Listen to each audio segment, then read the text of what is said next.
What's it? Hi everyone, welcome back to our property and investing chat. I'm Linda from Midas Real Estate, and here we have Yoyo here today, our founder and head property strategist. Yoyo, today I have a couple of questions, and one of them that I'd like advice for is if I'm buying my first investment home or owner-occupied home, what fees do I need to pay? Also, how do I calculate these fees?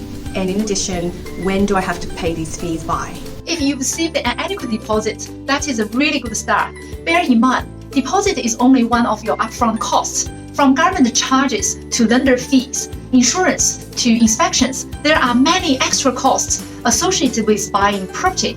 Here are 10 costs you need to factor in apart from your deposit. First, stamp duty. Outside the deposit, that's going to be your biggest upfront cost. Stamp duty varies greatly from state to state, and the rules or exemptions can seem complicated. So always double check the government of your state or territory, as the schemes can change almost yearly. Use this calculator to estimate the stamp duty in your state or territory. By the way, in Queensland, the stamp duty is pretty much the lowest compared to other states or territory, between 1% to 3% based on the property value up to $1 million. However, the stamp duty for investment property is a bit higher than the stamp duty for owner-occupied property. Well, if you buy a land and build a house on it, the stamp duty will be only charged based on the land price. So there will be no stamp duty differences between investment property versus owner-occupied property. Second, transfer fee. This is a fee levied by state governments to cover the cost of transferring the title. Again, there is a huge disparity between states and the territories. In the Northern Territory, for instance, the transfer fee is just $150 on the $500,000 property. In Queensland and Victoria, it's a bit over $1,000. While in South Australia, it's almost $4,200. Third, mortgage registration fee, which is another one of the state and the territory fees. Thankfully, it's not a biggie. On a $500,000 property, the cost ranges between $100 to $200. Fourth, legal fees. These fees are for a licensed conveyancers to review your contract, check the title, and draft the settlement document, etc. It costs between $1,000 to $2,500 depending on the complexity.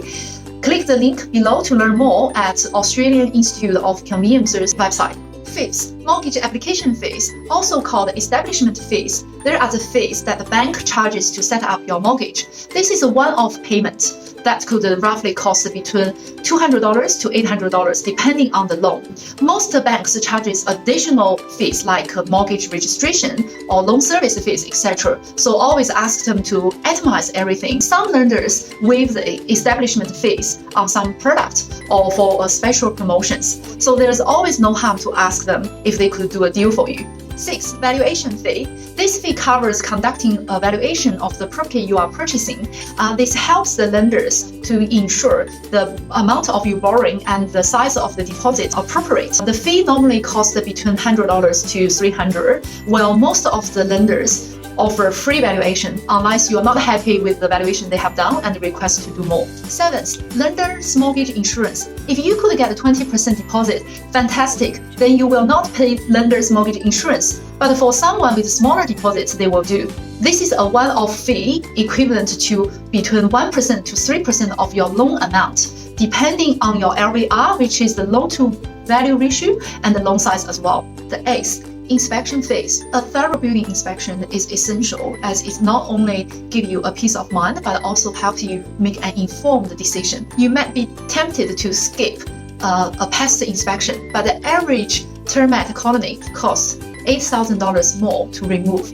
So it's not worth the risk, as the overall cost for building and pest inspection is roughly between $500 to $1,000 depending on the location and the size of the property. Ninth, insurances. If you have a mortgage on a house, building insurance is compulsory.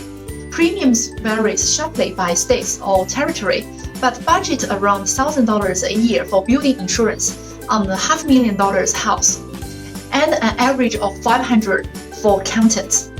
If you are an investor, another $300 to $400 for landlord protection insurance on top of that. Last, moving and connecting charges.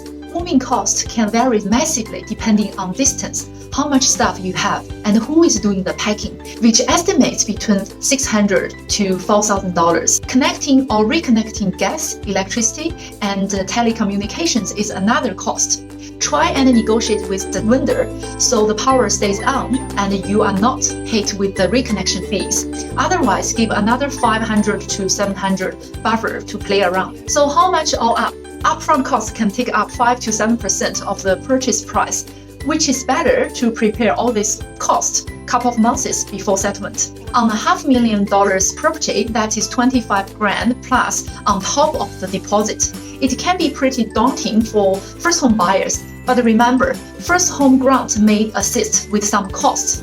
Also, see if you are eligible for first home loan deposit schedule to purchase your first home with 5% deposit. Next time, we will further discuss what government incentives are available for first home buyers. Thanks for watching, guys. We hope that you found this video informative and helpful. If you like this video, please give us a thumbs up. And don't forget to subscribe to our channel for more property investment videos. And if you have any more questions, please comment below where we'll try to answer all your questions. And don't forget to hit the notification bell at the top here. And thank you so much for watching. See you next time.